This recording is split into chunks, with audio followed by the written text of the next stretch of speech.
Hoje com a honra da presença, então, do doutor, inicialmente do doutor Adler Martins, posteriormente do doutor Paulo Salvador Ribeiro Perrotti, né? Então, agradeço de antemão a disponibilidade dos doutores em estar aqui presentes. Agradeço aqui o comprometimento, né, e esse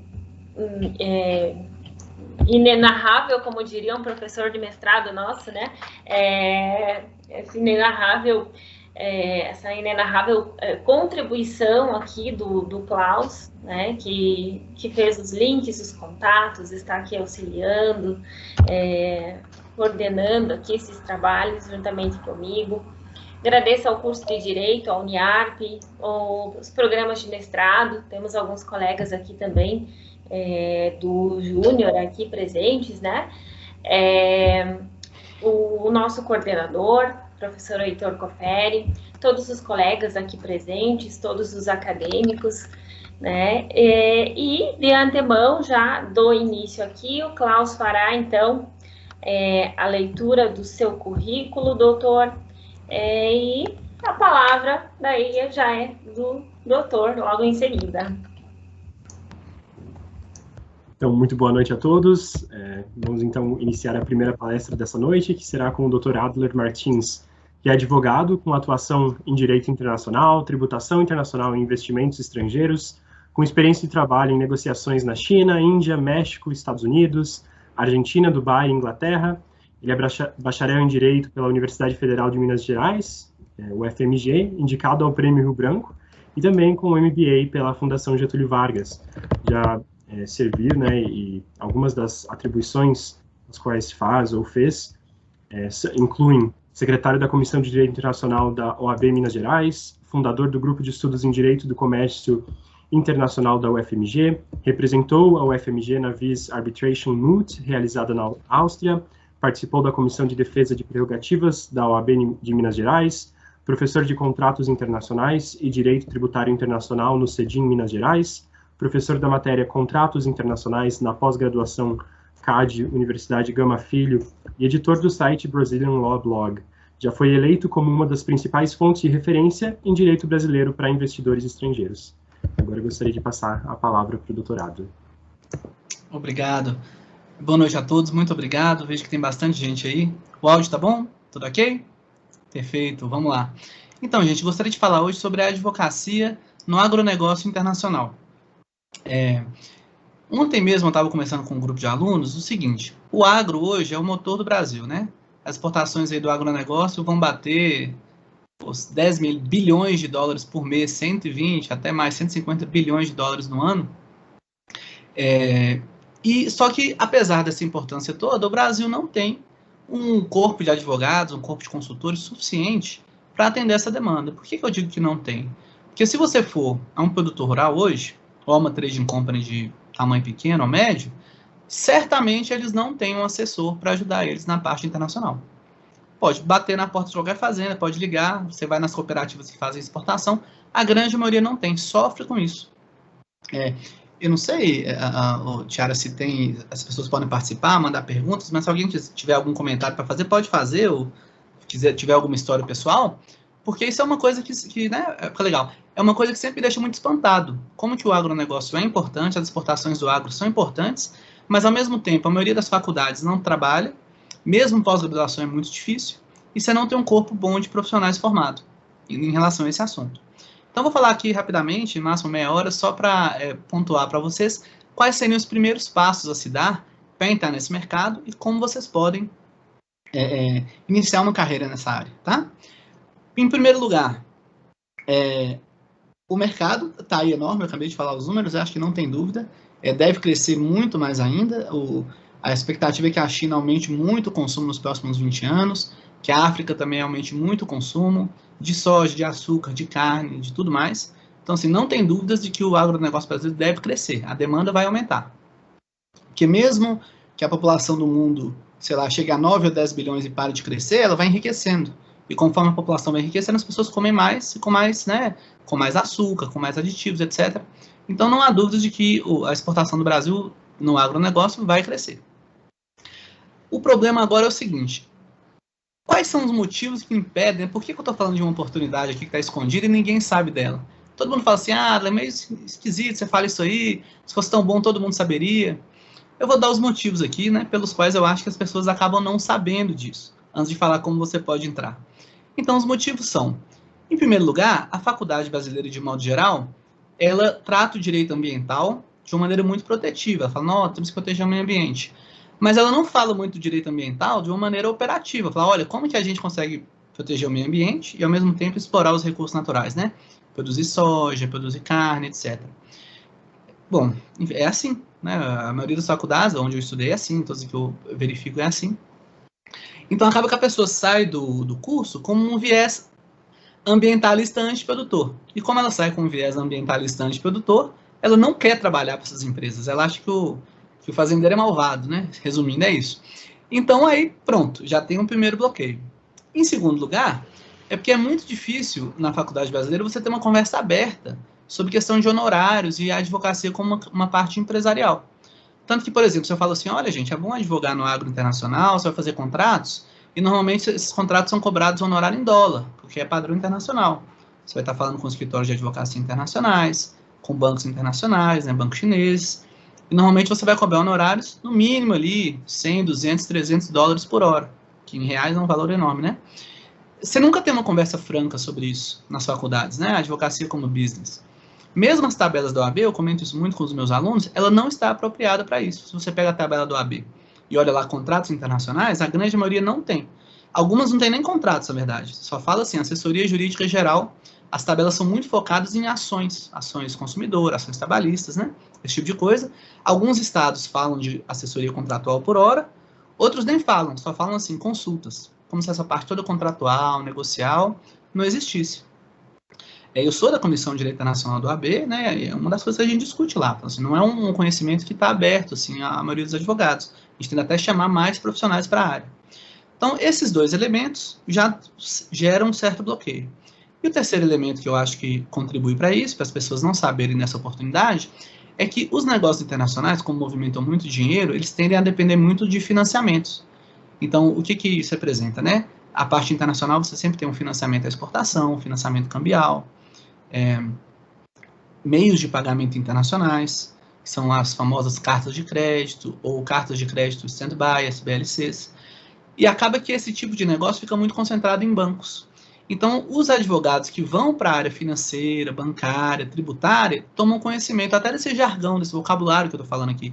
Talvez vocês nem conheçam, né? SBLC, LC, esse tipo de coisa.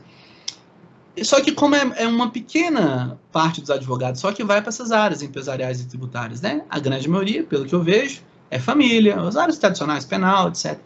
Então, acaba que, naturalmente, as pessoas se segregam dessa área. Mas quem vai para a área de business, na advocacia de business, acaba encontrando esses termos, encontrando esses clientes e tratando mais disso. Então, o que eu queria estimular é que as pessoas tomem conhecimento desse mercado, que superem essas limitações, essas barreiras, entrem nele, porque, enfim, paga bem e o Brasil precisa. O Brasil não pode ficar concentrado na mão de um grupinho de advogados pequenininho.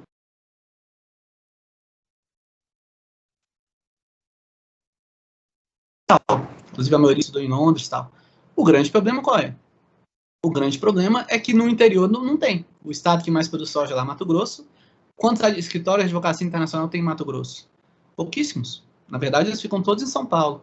E assim por diante, né? Rondônia, Mato Grosso do Sul e tal. Mesmo no interior de São Paulo, para ser honesto, não existem esses profissionais. Então, bom, falei aqui da oportunidade, falei das dificuldades pelas quais vocês não conhecem essa oportunidade, e agora eu gostaria de falar como vocês podem estudar para entrar nela, né? Qual é o caminho das pedras para entrar nela. Então, a primeira base a base do direito para os negócios internacionais, especialmente os negócios do agro, da exportação, é aquela parte da lei de introdução às normas do direito brasileiro, a antiga lei de introdução ao Código Civil. Eu até preferi o nome antigo, na verdade. A lei de introdução é que fala aquele negócio, não sei se vocês vão lembrar agora, que fala assim, qual lei é aplicável no caso de obrigações, local de celebração do contrato, se aplica a lei da celebração, a lei do domicílio das partes. Não sei se vocês vão lembrar disso, tem um pedacinho escondidinho lá do Código Civil, mas justamente essa parte escondidinha do Código Civil é que é a base para compreender contratos internacionais. Qual que é o mínimo para uma pessoa trabalhar com contratos internacionais? Entender qual é a lei aplicável, e determinar a lei aplicável vai depender em grande parte de entender a lei de introdução e de entender como outros países aplicam a lei de introdução deles, né, as normas de conflito de leis deles. Então, esse seria um primeiro passo. E o segundo passo é entender que, internacionalmente hoje, a principal forma de resolução de conflitos é a arbitragem. No caso, a arbitragem internacional. A arbitragem no Brasil, felizmente, já é um pouco mais conhecida do que os contratos internacionais. Eu acho que a maioria das pessoas, pelo menos quando estuda processo civil, ou talvez direito civil, já tem algum contato com a arbitragem, né? Que é, resumindo, é uma maneira privada de resolver conflitos, né? Seria uma justiça particular, para resumir bem. Bem mesmo, né? O pessoal que é especializado em arbitragem vai até torcer o nariz, mas resumindo é isso. Então, a maioria dos contratos internacionais adota a arbitragem. E dentro da arbitragem, você pode escolher a lei aplicável, né, e a arbitragem é o próprio foro. Então, você pode ter um contrato entre Brasil e China, mas com a lei de Londres. Aliás, é uma das formas mais comuns, adotar um modelo contratual entre Brasil e China, que vai adotar, por exemplo, a lei de Londres, e ter uma arbitragem na própria China, ou em Hong Kong, ou em Paris, né? Esse tipo de contrato, que eu acabei de dizer, um vendedor brasileiro, um comprador chinês, com a lei inglesa, é um dos mais frequentes. Entender essa dinâmica de qual é a lei aplicável, como se forma o contrato, qual é o foro arbitral, é o mínimo do mínimo do mínimo para você entrar nos contratos internacionais. Desse mínimo do mínimo, o estudante de direito médio conhece um pouquinho de arbitragem e zero da lei de introdução. Então, acho que isso é um problema também. Se vocês gastarem mais tempo, prestarem mais atenção nesse assunto, vocês vão entender, se posicionar, onde é que vocês estão, né? Tanto que um dos motivos que eu já identifiquei, que quando uma vez um fazendeiro, até um fazendeiro grande, um produtor rural, ou até uma indústria que exporta aí produtos alimentícios, alguma coisa assim, chocolates e tal, um dos motivos pelos quais eles não querem exportar, ou eles têm medo de exportar, é porque eles ligam para o advogado e falam assim, se eu exportar para os Estados Unidos e a pessoa não me pagar, como é que eu faço? E o advogado não sabe responder. Ele não sabe dizer, como eu estou falando aqui, depende da arbitragem, depende do foro do contrato, a gente vai olhar a lei aplicável e tal. Ele fala, não sei, vai dar problema. E isso passa uma insegurança enorme para o cliente, né? Para o empresário. E aí ele vai e se retrai, tem medo de fazer a operação. Se isso é comum, você pensa numa exportação de meio contêiner de chocolate, que nem tem esse valor todo, se for uma exportação gigante da safra inteira de soja da pessoa, aí é que ele não vai querer fazer mesmo. E como é que ele faz? Ele vende para um intermediário, em geral uma empresa chamada Trading Company. Esse intermediário já atua, sem brincadeira, ele já atua em comércio internacional há 200 anos, tem empresa aí atuando há 200 anos fazendo exportação de soja, não de soja, né? De café, de qualquer commodity brasileiro.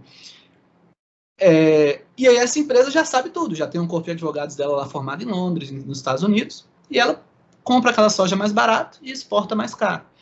Tanto que ontem saiu o estudo do preço médio da tonelada de soja exportada no Brasil, já está assim, $540 por tonelada. Então você pega um navio lá de 25 mil, 50 mil toneladas, que é um navio padrão, calcula assim, $500, $540 por tonelada, e isso é uma operação pequena nesse mercado, né? Você vai calcular e vai dar 50 milhões de reais, mais do que isso, 70 milhões de reais, um navio.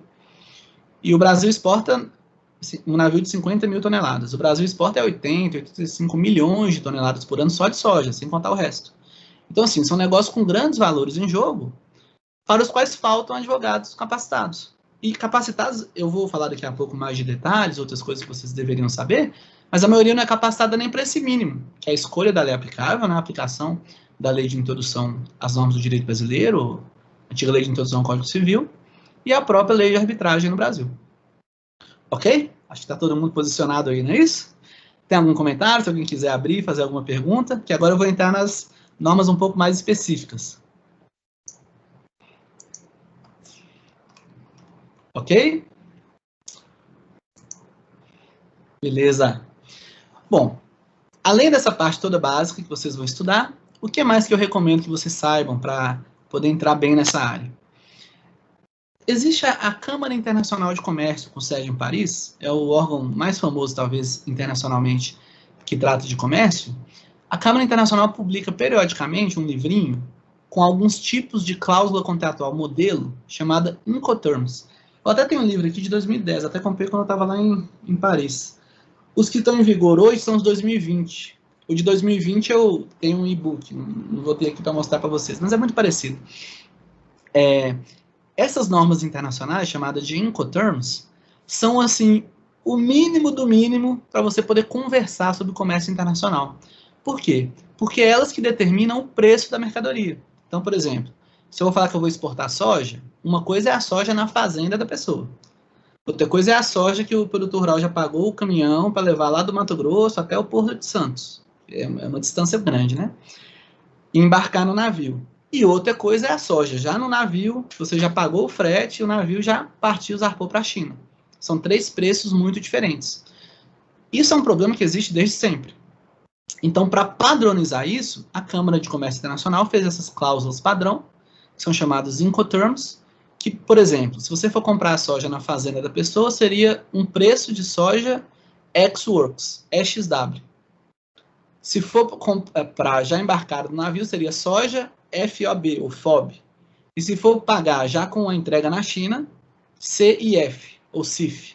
Basicamente, o pessoal fala o preço da soja FOB no Porto de Santos, o preço da soja CIF já entregue lá na China. Se você não sabe isso, você não consegue nem conversar com o seu cliente, porque o mercado funciona assim.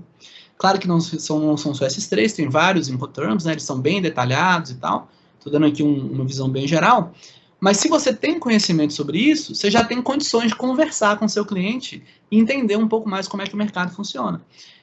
Os Incoterms hoje, eles são tão famosos, são tão utilizados, que eles são considerados até como costumes gerais de direito internacional, ou normas gerais de comércio que deveriam ser aplicadas automaticamente pelo juiz aqui no Brasil, porque assim, deveria ser uma coisa de conhecimento amplo, sabe, de conhecimento padrão.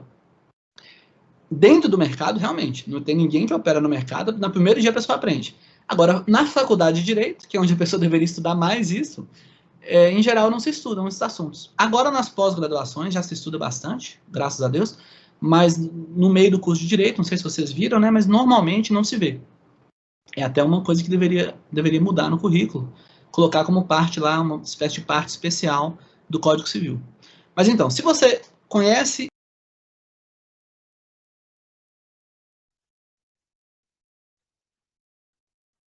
Alguma pergunta aí? Não. Se você, além de conhecer isso, partir para mais uma coisinha, que é chamada a CISG, ou Convenção de Viena, sobre a compra e venda internacional de mercadorias, aí você já andou um bom caminho. Essa convenção, não sei se alguém conhece, não estou conseguindo ver o rosto de vocês, essa convenção foi internada no Brasil e hoje ela é praticamente um anexo ao Código Civil. Então, se você perguntar, por exemplo, no comércio Brasil e China, a China internou, ratificou e aplica essa convenção, chamada Convenção de Viena.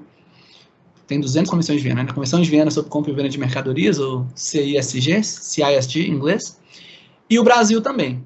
Essa convenção diz que quando 2 países que aplicam a convenção contratam, a convenção ela é aplicada automaticamente, como se fosse lei interna dos países. Então, uma coisa que muita gente não percebe é o seguinte: um contrato entre Brasil e China sobre compra e venda de mercadorias, como são os contratos de soja, os contratos de carne, e muitos outros, né? Eletrônico, celular.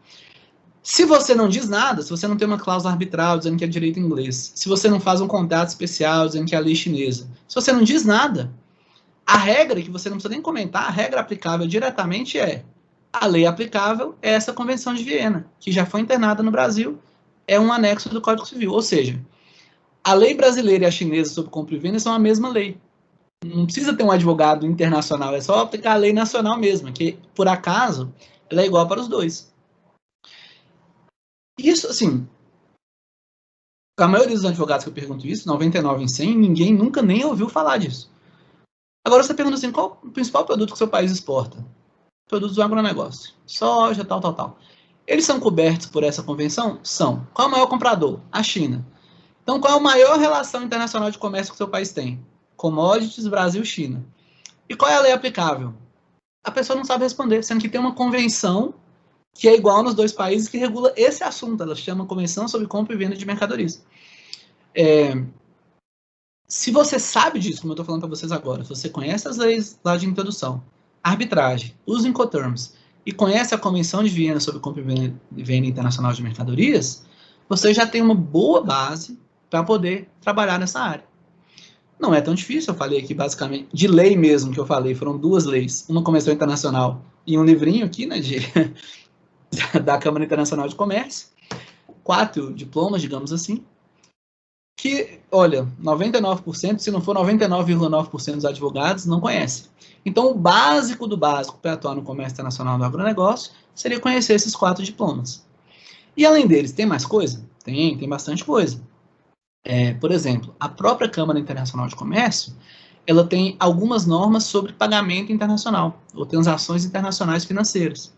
A mais famosa são as regras UCP, né, UCP 600. Elas falam justamente sobre modalidade de pagamento internacional, cartas de crédito, que são maneiras de fazer pagamento quando a gente trata de exportação. Eu entrei na área de comércio internacional, um dos motivos foi por causa dessa parte financeira, porque eu achava aquilo muito mistificante, assim, eu falava, gente, tem tanto dinheiro circulando, e como é que esse dinheiro chega aqui? As pessoas têm tanta confiança, né, de embarcar tanto produto, e como é que elas vão receber? Recebem antecipado? Fui correr atrás para descobrir. E onde que eu me deparei? Eu me deparei com 2 coisas. Eu me deparei, em primeiro lugar, com o sistema SWIFT. Não sei se alguém aqui já fez algum pagamento internacional, o banco, em geral, te dá um códigozinho, que chama código SWIFT.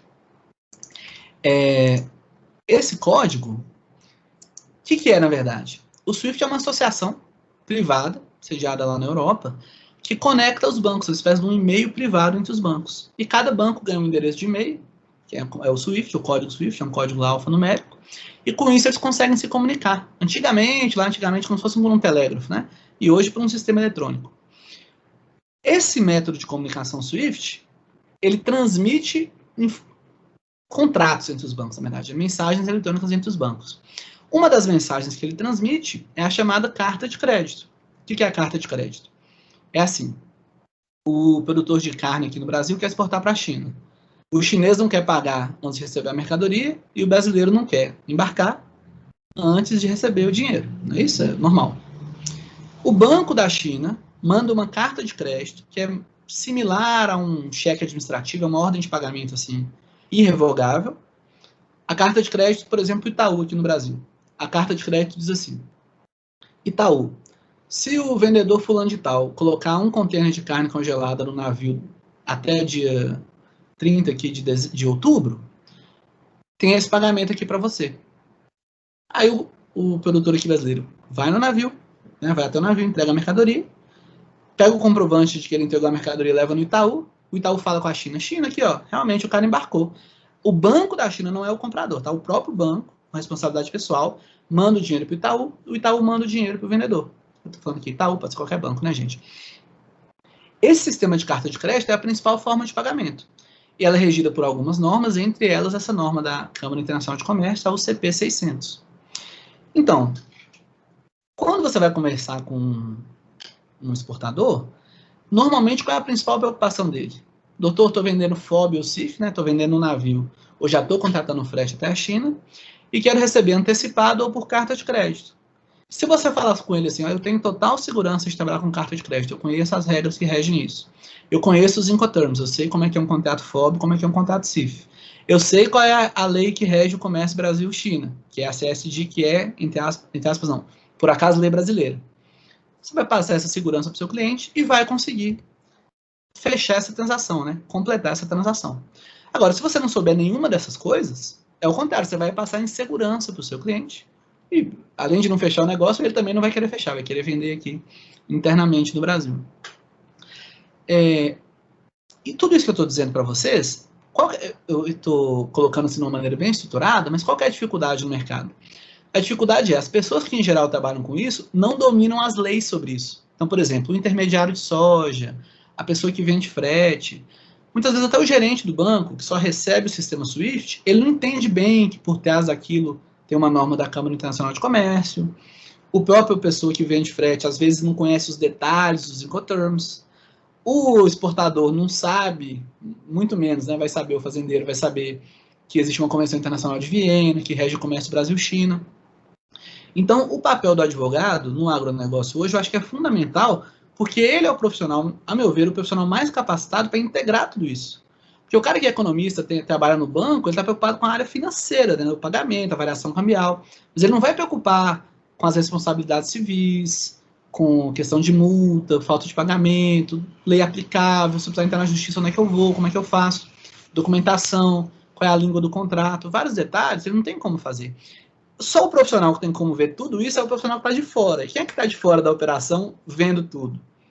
Hoje, a meu ver, só os advogados, porque os outros profissionais da área de Comex, da área de logística, da área de produção agrícola, da área financeira, cada um só domina um pedacinho da operação. Então, se vocês querem entrar na área de comércio exterior, acho que o Brasil precisa de vocês, especialmente no agronegócio, e com uma função assim, fundamental, que é coordenar todo esse processo. Que hoje ele é coordenado, só que ele é coordenado por quem? Pelos grandes players do mercado, como eu falei, trade, nos bancos, que já são mais ou menos donos dele, tem um mercado mais ou menos fechado ali. Então, aquilo não fomenta a concorrência, né? Até dificulta um pouco, na verdade, que o comércio agrícola do Brasil cresça. Bom, pessoal, eu tenho aí mais alguns minutos, eu queria ouvir perguntas de vocês ou comentários. Eu vou aproveitar para fazer um jabá, eu estou lançando um curso sobre esse assunto, quem quiser vá no meu Instagram, é @adler, meu nome, .martins, acho que o Klaus divulgou lá também. Vocês podem se inscrever, eu vou falar bastante sobre isso essa semana, vou fazer uma série de lives. Mas isso é para lá, queria ouvir de vocês aí comentários ou alguma dúvida sobre esse assunto.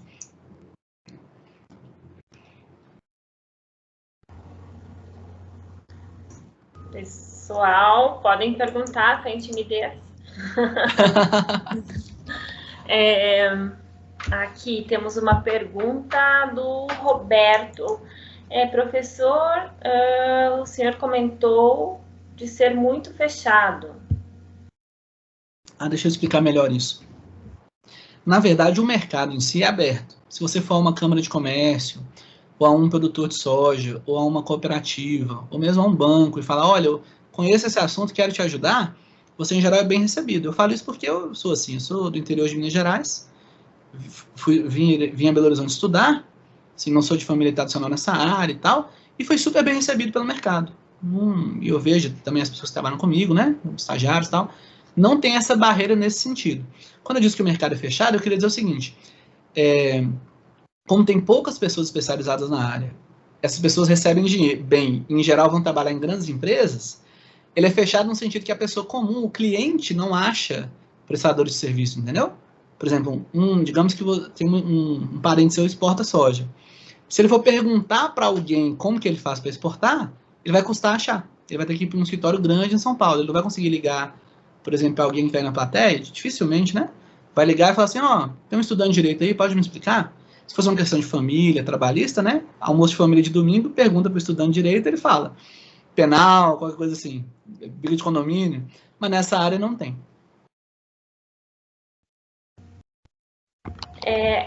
Realmente, né, esse comentário da reunião de família, né, até porque muitas vezes eu acredito que a maior parte das pessoas sequer liga o papel do advogado, né, ao comércio exterior, né, então eu acho bem válido mencionar. Doutor, eu fiquei um pouco curiosa, que, né, o doutor já colocou ali onde surgiu o interesse pela área, né, onde surgiu ali aquele estopim, né, eu quero, né, focar aqui no financeiro, e acabou direcionando.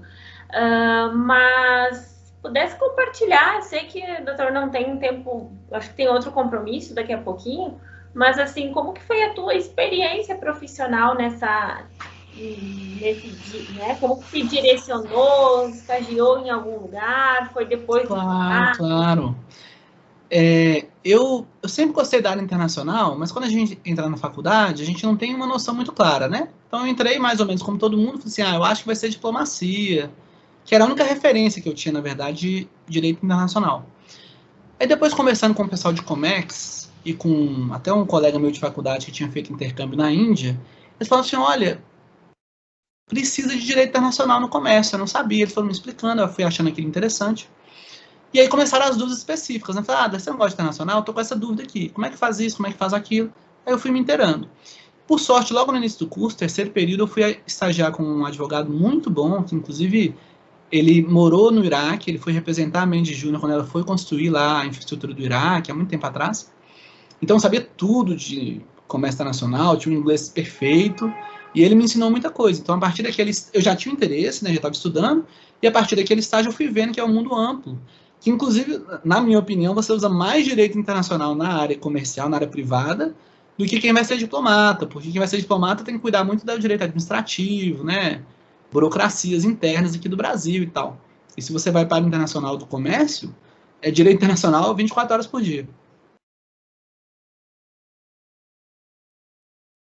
Perfeito, perfeito.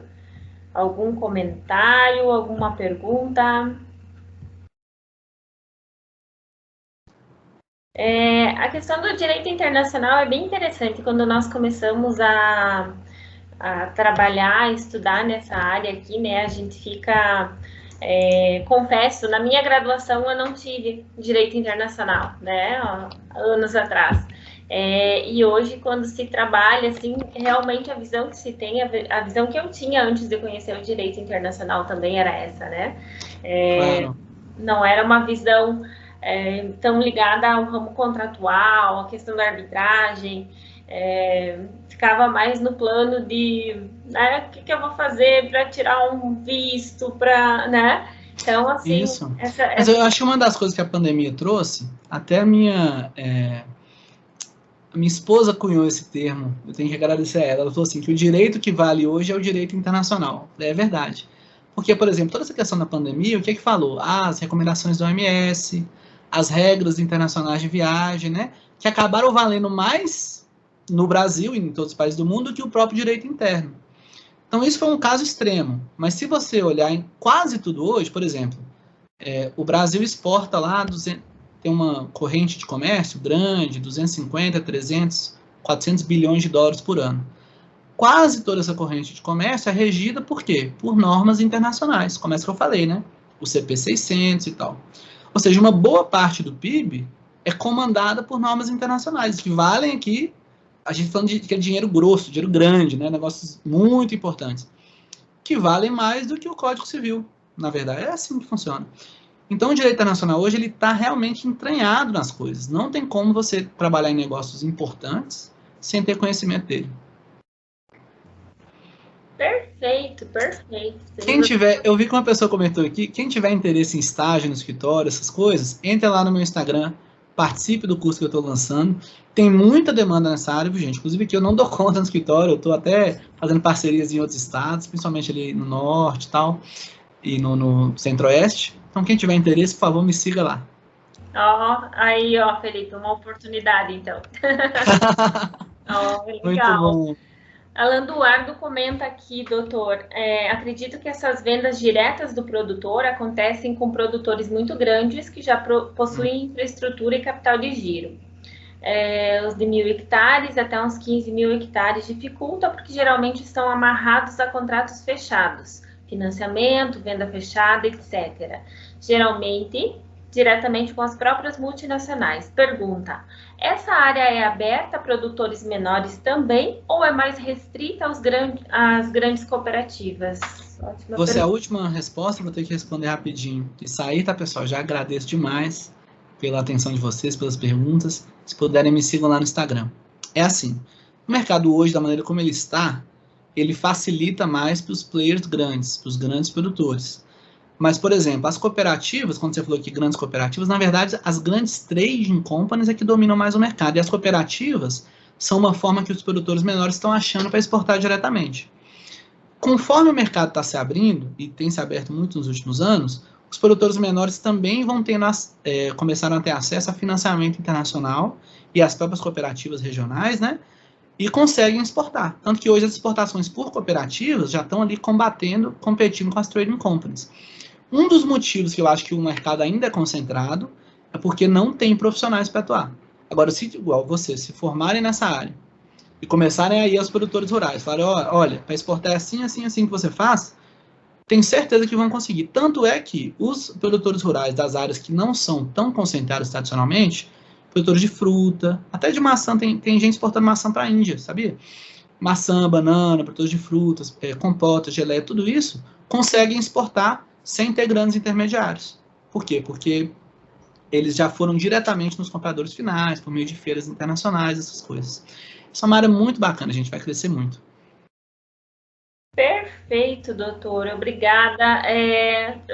Eu sei que está apertadinho aqui, né? O seu tempo, tem uma palestra agora às 20 horas, né? Sim, sim. Mas não vou lhe atrasar aqui. Agradeço muito a sua explanação, a sua contribuição. Acho que, né, é sempre bom para estar aqui abrindo o leque de opções aqui para os acadêmicos, né? E até mesmo para quem já é profissional, né? Por que não, de repente, já engajar numa área nova?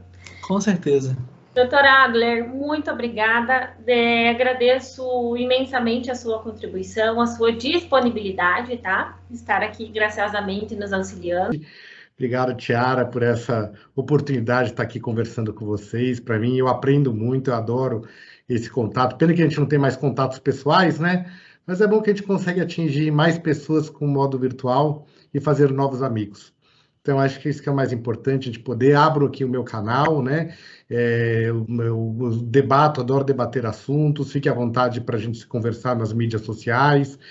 Sou muito ativo no LinkedIn. Quem quiser, né, me seguir lá, postar comentários, discussões, debates, fica à disposição. E hoje o assunto é sobre uma nova profissão, né? Na verdade, uma nova oportunidade de negócios para todos nós. Né?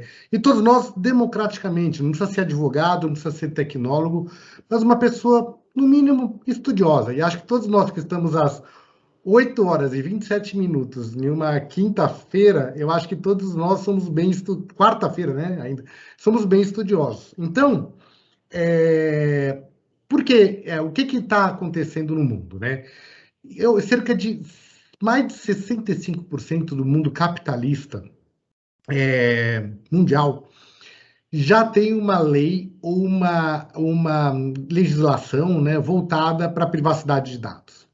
Ou seja, se você quer fazer negócios com outros países, se você pretende exportar, pretende ser uma pessoa integrada ao mundo, e hoje é inevitável, né? Você não consegue fazer negócio se você não está com a tecnologia em cima, se você não está aberto a trabalhar com outras pessoas de outros países, né? Então, você tem que o quê? Pensar hoje na privacidade de dados. E a Lei Geral de Proteção de Dados, agora vamos falar um pouquinho rapidamente, depois eu vou abrir uma apresentação aqui dos próprios slides, mas a Lei Geral de Proteção de Dados, fazendo aqui uma abertura, como uma oportunidade para todos nós, criou uma profissão.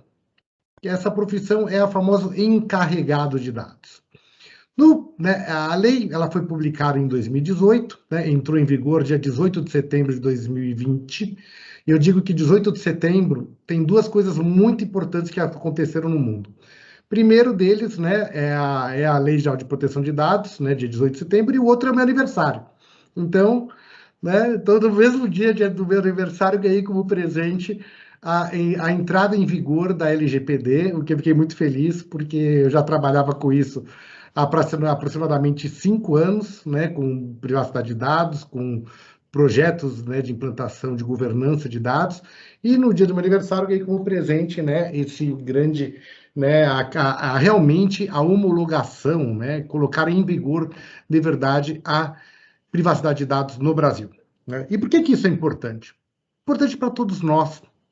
Todos nós queremos ter a nossa vida abordada de uma forma indevida, ou então, né, xeretada, né, ou utilizar nossos dados para fins, muitas vezes, que você não gostaria que fosse.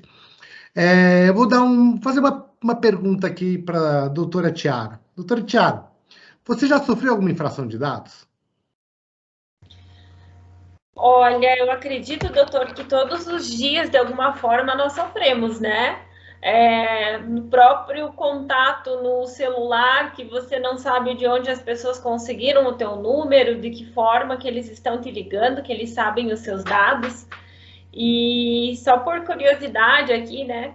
Esses dias nós estávamos discutindo sobre esse assunto, e eu recordo quando a minha mãe se aposentou. Eu atendi o telefone dela em casa, ela não tinha recebido ainda a informação de que tinha dado certo o processo de aposentadoria, eles estavam oferecendo consignado. Aí eu perguntei assim, mas como vocês sabem que ela está aposentada se ela ainda não sabe? Né?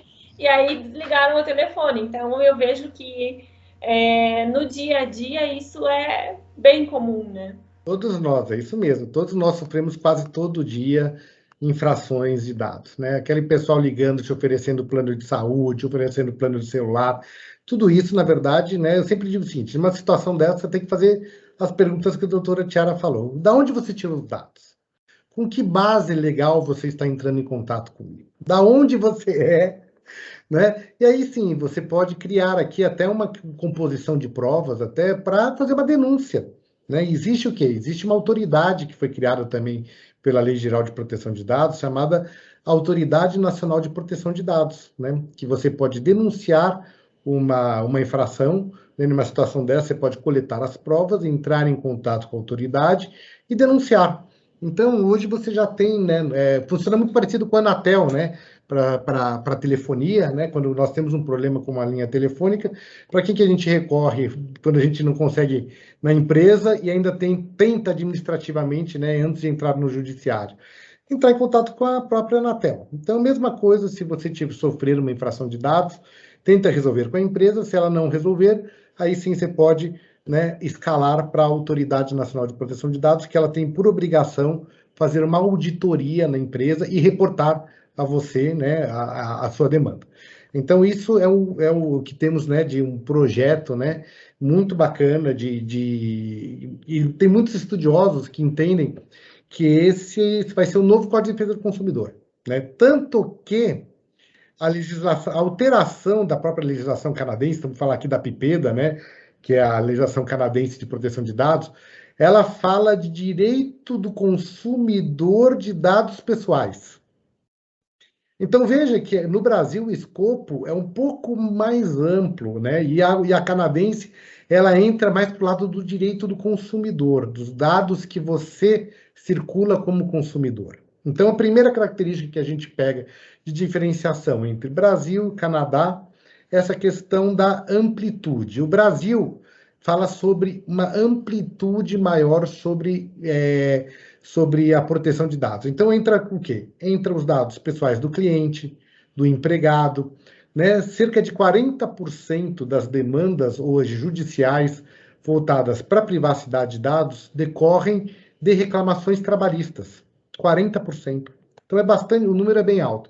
São 40% aproximadamente trabalhistas, 40 e pouquinho, 42% cíveis, o resto é distribuído em ações federais e outros órgãos, né, voltados, crime também, né, parte criminal, mas todos esses, então, você pode ver como a parte trabalhista é bastante impactada pela Lei Geral de Proteção de Dados, e aí a gente vai olhar o quê? A responsabilidade do encarregado de dados, né? Como é que ele pode se comportar, como é que ele deve se comportar frente, né, a uma instituição, e as responsabilidades dele quando a gente vai, né, durante o trabalho dele, e a gente vai fazer depois um comparativo com a GDPR, que é a legislação europeia, e depois fazer um comparativo dessa responsabilidade com a legislação canadense. Então, se permitirem, eu vou aqui fazer, né, projetar aqui os slides, para a gente ter pelo menos uma ordem aqui. Espero não passar do prazo, né, que me foi concedido, também para poder abrir possibilidade para perguntas aqui, né, de todos vocês.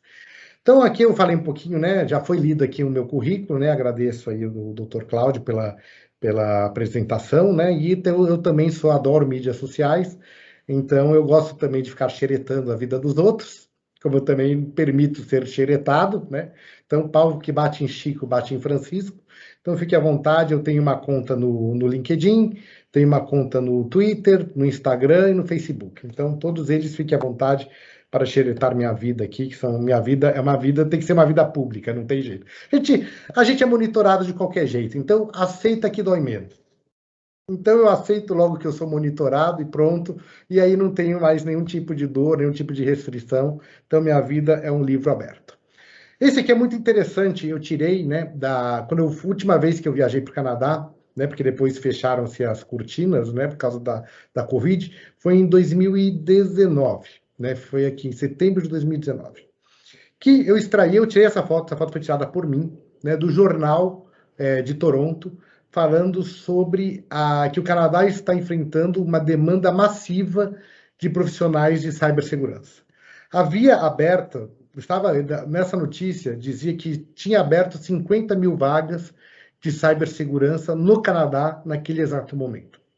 E o Brasil ainda não tinha nem tinha publicado, já tinha publicado a LGPD, mas não tinha nem entrado em vigor a Lei Geral de Proteção de Dados. Então aqui estava começando ainda, né, essa questão de um aculturamento sobre proteção de dados, quando no Canadá isso já era algo já pacífico, né? Então já existia a legislação, por isso que eu trabalho com segurança de dados já há bastante tempo, por causa dos meus clientes canadenses, justamente por causa deles, porque eles têm uma exigência mundial de preservação de dados, então eu tinha que fazer o quê? A implantação da legislação canadense de cibersegurança no Brasil.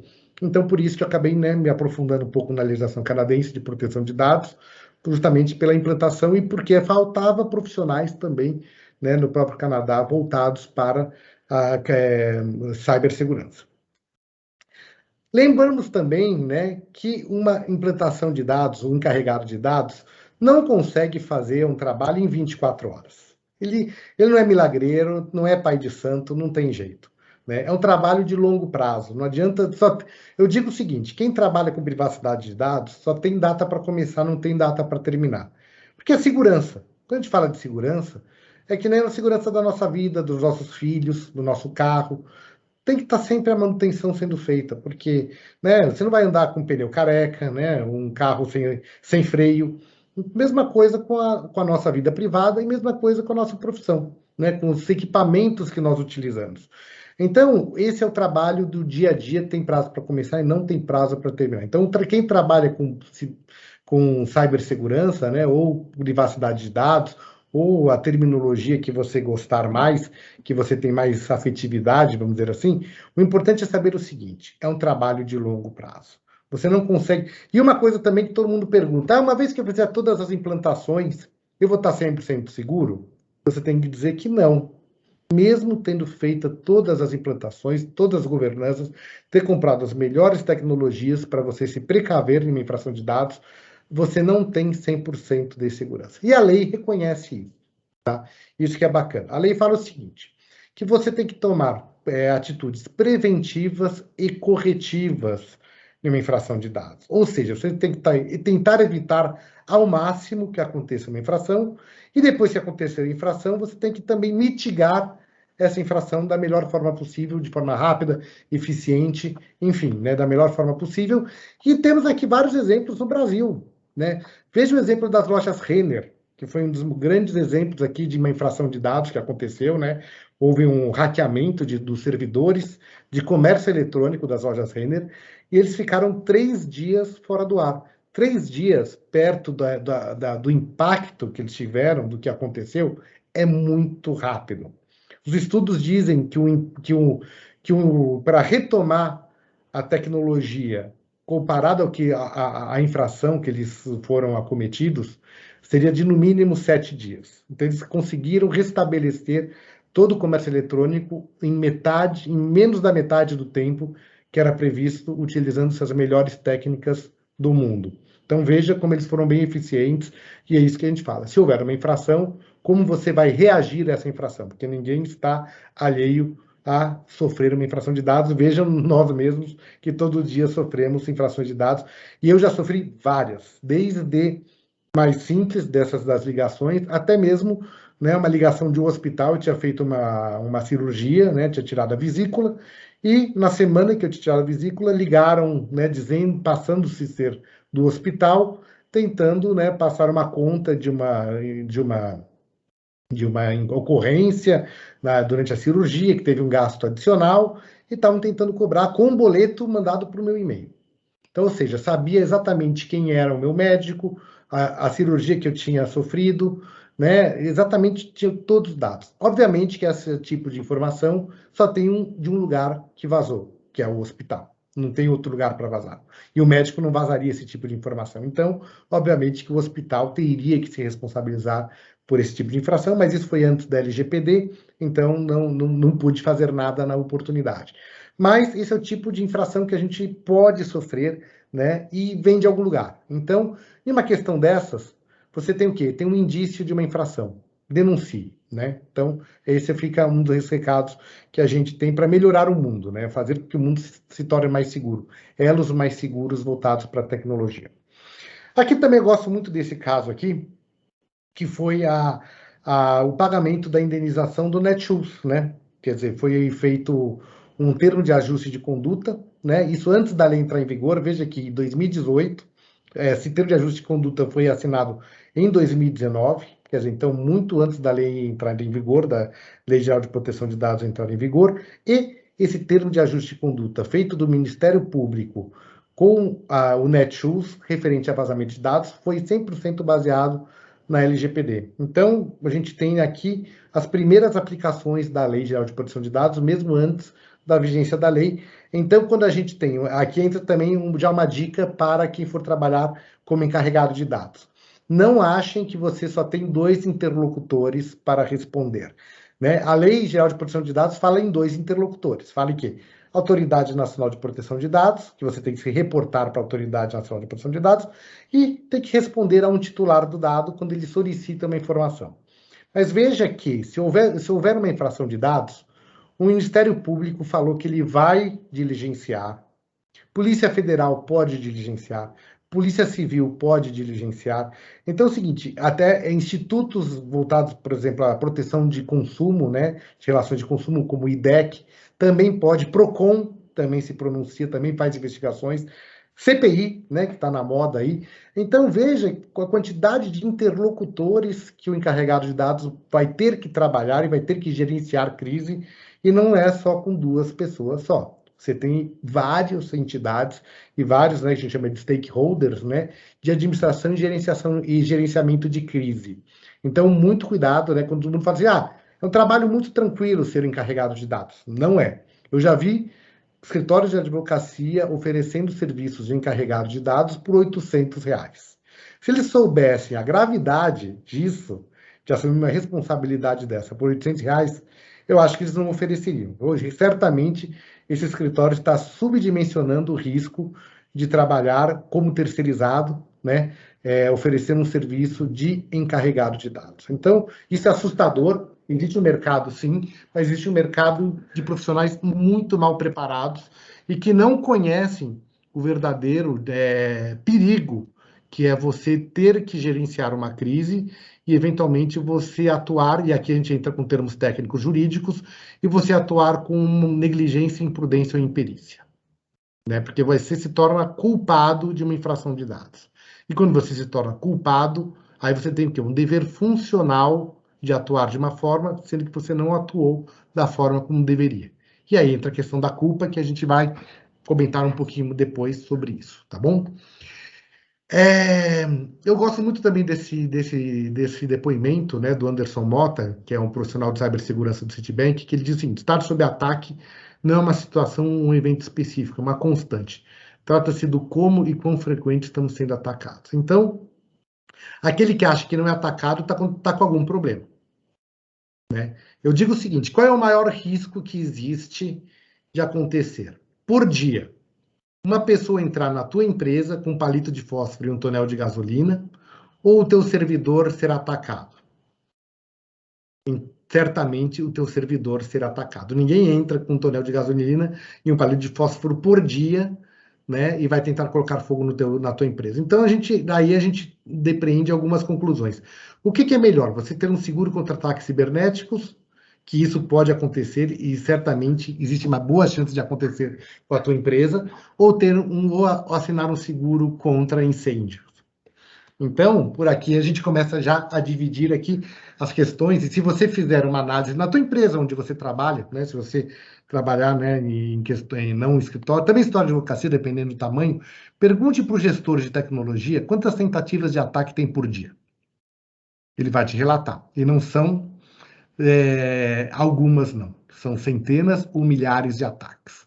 Então, por quê? Porque existem robozinhos, né, que vão tentando localizar fragilidades na tua rede, teus IPs. Eu já vou comentar 2 infrações de dados aqui, de questões que estava acontecendo uma infração, uma invasão, e que a pessoa não sabia, e que trazia grandes prejuízos, tá? Então, 2 exemplos pitorescos, né? Exemplos engraçados. Um deles é que o servidor dele estava servindo de mineração para bitcoins.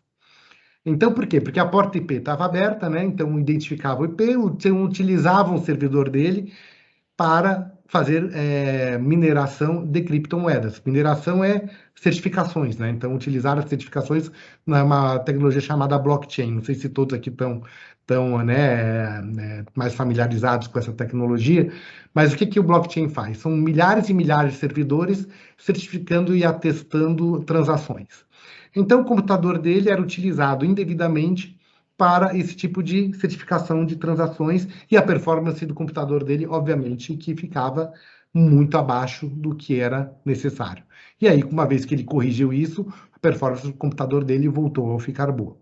Uma outra questão, que é uma questão bem curiosa e picante no caso, é que um servidor de um outro cliente meu estava sendo utilizado como espelhamento, como peer-to-peer, que o pessoal chama, né, para hospedar conteúdo erótico para sites de pornografia. Então, imagina o susto dele quando a gente faz uma diligência chamado teste de vulnerabilidade, teste de penetração, quando a gente chegou com o relatório dizendo que a empresa dele estava hospedando filmes pornográficos para sites eróticos, né? E aí ele ficou com medo, ele falou assim, de repente, se tem pedofilia. Aí se ocorre, por exemplo, o Ministério Público chega lá, né, e faz uma perícia e descobre que na empresa dele tem questões de pedofilia. De repente ele pode ter que responder por um crime desses, né? Obviamente que aí tem as defesas, etc. Mas ele, sem saber, pode estar envolvido em um crime sem saber, né? Ele estava hospedando vídeos pornográficos, obviamente que a gente não entrou no mérito para saber quais eram, já foram todos deletados imediatamente, mas, assim, estava sendo hospedado e, obviamente, que isso também trazia uma sequela de performance nos servidores que não era apropriado. Então, o ataque acontece e o pior é fechar os olhos e não saber que está sendo atacado, né? Não, eu não estou sendo atacado porque nada acontece comigo. Muito pelo contrário, os cyberataques são silenciosos e você geralmente não sabe que está sendo atacado, né? Ele não te avisa. Ele é silencioso, ele é sorrateiro e ele é pernicioso. Então, por isso que precisamos ficar muito atentos aí com as nossas proteções para que não venhamos a sofrer nenhum tipo de comprometimento no nosso trabalho e nos nossos questões pessoais. Entrando agora um pouquinho para bases, né, internacionais, a gente tem aqui, desde 86, os Estados Unidos já tinham uma lei voltada para a privacidade de dados, né, que é o Computer Fraud and Abuse Act, né, que é obter informação de segurança nacional, acessar um computador e obter informação, invasão de computador do governo, acessar um computador para defraudar ou obter valor. Olha só, né, quer dizer, já existia desde 86, né, obviamente por causa da tecnologia, os Estados Unidos são, obviamente, precursores no uso da tecnologia. Aqui a gente vivia ainda uma época de reserva de mercado, né, então, para quem não viveu, acho que muitos de vocês não eram nascidos nessa época, mas até o final da década de 80, o Brasil tinha um negócio chamado proteção, né, de mercado, onde você só podia comprar produtos de tecnologia brasileiros, né? Então, você não podia importar produtos. Isso, obviamente, trouxe aí um certo atraso para a utilização de tecnologias no Brasil, né? E temos também agora grande regulação internacional, né, que culminou aí com a vinda da Lei Geral de Proteção de Dados do Brasil, que é a GDPR, que é a Legislação Europeia de Proteção de Dados, que a gente vai conversar um pouquinho mais depois. A Lei Geral de Proteção de Dados, né, que entrou em vigor, a nossa lei, né, de 2018, que entrou em vigor 18 de setembro de 2020, ela tem duas definições para dados pessoais, dado pessoal e dado pessoal sensível.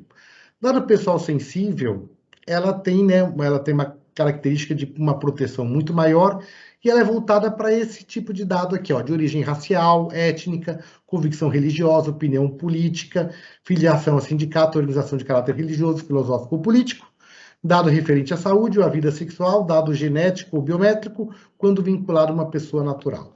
E aqui a gente tem duas questões que ocorrem todo dia numa empresa. E aí o encarregado de dados tem que ficar muito preocupado com essas transações, com o mapeamento do tráfego dessas informações. Quais são? Biometria. Por quê? O tal do relógio de ponto biométrico. Relógio digital de ponto. Lá você coleta biometria. E aqui eu vou em um caso prático, né, que eu perguntei para um juiz de direito, amigo meu, e ele falou o seguinte: doutor Jefferson, né, que é o nome dele, excelência, né? Se o relógio de ponto biométrico coleta biometria, isso é dado pessoal sensível, é necessário coletar o consentimento da pessoa, porque é um dado pessoal sensível? Ele diz que sim, é necessário, porque, caso contrário, se aquele empregado não quiser aquela opção de coleta de relógio de ponto, de marcar o ponto, a empresa tem que oferecer outras alternativas que não seja a biometria. Olha aqui uma consequência direta no nosso trabalho. E consequência direta o quê? Naqueles 40% de reclamações trabalhistas que existem hoje, né, de ações judiciais voltadas com o tema LGPD. Então, esse ponto é bem importante. Mas eu fiz uma outra pergunta para ele.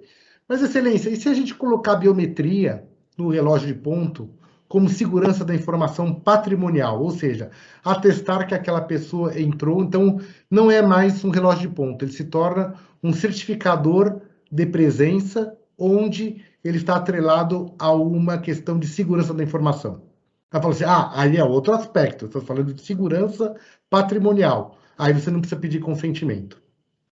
Então, aí entra o quê? A importância de se fazer uma política de privacidade interna. Como você vai classificar a coleta de dados internamente? E aí entra a importância do encarregado de dados. Ele tem que ser o gestor, né, o orquestrador desse tipo de decisão, né? Poxa, se esse relógio de ponto só serve para relógio de ponto, eu preciso coletar o consentimento dos colaboradores. Se esse relógio de ponto eu incluí-lo como uma forma de proteção patrimonial da empresa, eu preciso fazer o quê? Uma política de privacidade. Não preciso mais coletar o consentimento daquela pessoa. E o que é mais fácil? Fazer uma política de privacidade, onde você homologa uma política para toda a empresa de segurança patrimonial, de segurança de dados. Ou seja, então, por isso que a gente fala, a gente tem o encarregado de dados, ele tem que ser um especialista em tecnologia e um especialista também em direito, porque essas questões entram ali bem no cerne, né, do detalhe, e pode abrir brecha, e sabe que o Brasil é um país litigioso do que se refere à questão trabalhista, né? Isso é o país de maior reclamação trabalhista, de maior número de reclamações trabalhistas do mundo.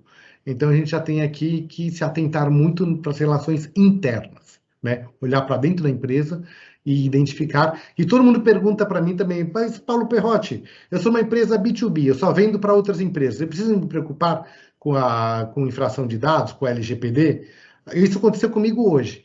E aí eu perguntei para ele, assim, quantos empregados você tem? Ele falou assim, minha empresa tem 240 empregados. Então você tem que se preocupar bastante, porque você tem 240 pessoas que você coleta dados, você tem que tratar esses dados e armazenar esses dados da forma correta. Outro caso também de armazenamento errado de dados, que deu um problema muito grave em um outro cliente meu, foi o vazamento de dados interno do Recursos Humanos com uma pessoa que era HIV positivo. Então vazou de dentro da empresa essa informação e todos os colaboradores passaram a fazer assédio moral com esse colaborador, fazendo brincadeirinhas, fofoca, etc. O que ele fez? Ele saiu da empresa, entrou com uma reclamação trabalhista, dizendo que ele saiu da empresa, foi obrigado a sair da empresa pelo assédio moral, e a decorrência disso foi em razão do vazamento de dados pessoais dele de dentro dos recursos humanos. Foi feito um acordo, obviamente, mas o pedido inicial dele era R$500 mil. Ou seja, não é brincadeira, né? Não estamos falando aqui de é uma lei que talvez pegue. Essa lei já pegou, até porque é uma lei de oportunidade. Ou seja, oportunistas vão querer olhar os regulamentos, as normas, as políticas de segurança para se aproveitar dessas oportunidades, né? Seja do lado do cliente, seja do lado interno corporativo. Então, por isso que eu falo que essa pessoa que trabalha, que é o encarregado de dados, que, né, a profissão criou esse cargo, que a gente vai ver depois quais são as incumbências dele, ele tem com que se preocupar, porque veja que esse detalhe de um vazamento de dados, ele teria que ter mapeado e teria que ter administrado isso de uma forma correta, ou no mínimo ter o quê? Procedimentos de contingência e planos de contenção dessa crise. né? Então, e outra coisa também, existe um projeto de lei, não sei se vocês estão acompanhando, que quer incluir dados pessoais como direito fundamental. Eu já acho que está incluído, tá? Quando a gente fala de direito à vida privada e à intimidade, que é o artigo 5º, para mim a intimidade é meu dado pessoal. Então, para mim, já está incluído. Mas tem gente que quer reforçar isso. Para mim, o fato do artigo 5º, inciso 10 da Constituição Federal, dizer que minha intimidade é inviolável, minha intimidade, para mim, são meus dados pessoais. Então, para mim, existem várias teses a respeito disso. Para mim, o fato de minha intimidade ser inviolável, para mim, já está coberto, mas tem outros estudiosos que querem que esteja expresso. Para mim, isso não é algo para mim que é superado, porque para mim já é protegido, né? Temos aqui duas grandes pessoas, né, entidades, que são os controladores, são os agentes de tratamento de dados, né? A lei fala de agentes de tratamento de dados. Um é o controlador. Que é o controlador? E é a empresa que coleta, trata e armazena dados. Tua empresa, por exemplo, aquela empresa do meu cliente lá, quando ele fala que tem 240 empregados, ele é controlador dessas 240 pessoas, porque ele coleta, trata e armazena dados dessas pessoas. E aí, quando ele contrata uma contabilidade para rodar a folha de pagamento, o que acontece? Essa contabilidade é um operador, ou seja, ela opera por conta e ordem do controlador. E, uma vez que ele rescinde o contrato com esse operador, por exemplo, esse controlador não quer mais contratar aquela empresa aquele escritório de contabilidade. Ele pode rescindir o contrato e pronto, ele pode trocar de operador. Então, aqui eu acho que tem bons exemplos para vocês entenderem, né, qual é o controlador e o operador. E aqui a lei diz que o controlador ele tem que contratar, né, o tal do encarregado de dados, que a gente vai entrar aqui agora, que é uma nomeação obrigatória, de acordo com o artigo 41, né?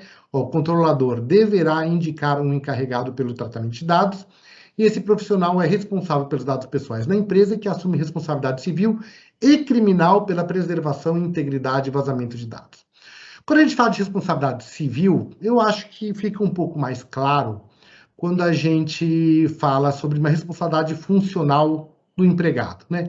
Ele atuou com negligência, imprudência ou imperícia, então aconteceu uma infração de dados. Ou seja, ele tinha que reportar uma infração e não reportou. Aí aconteceu o quê? Uma responsabilidade civil, né, profissional, onde ele tem que sim fazer, né, eventualmente até pagar uma indenização no caso dessa infração. E aí tem a questão criminal. Aí entramos em um outro patamar, que aí existe o dolo, existe a responsabilidade objetiva.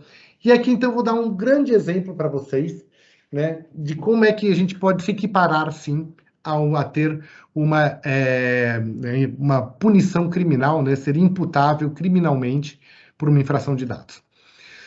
Um exemplo banal. A tua empresa tem um motorista. Esse motorista sai com o carro, está dirigindo o carro tranquilamente, e aí ele bate o carro. Só que ele bateu o carro com a licença dele vencida, bêbado, acima da velocidade e atravessa o sinal vermelho e mata uma pessoa.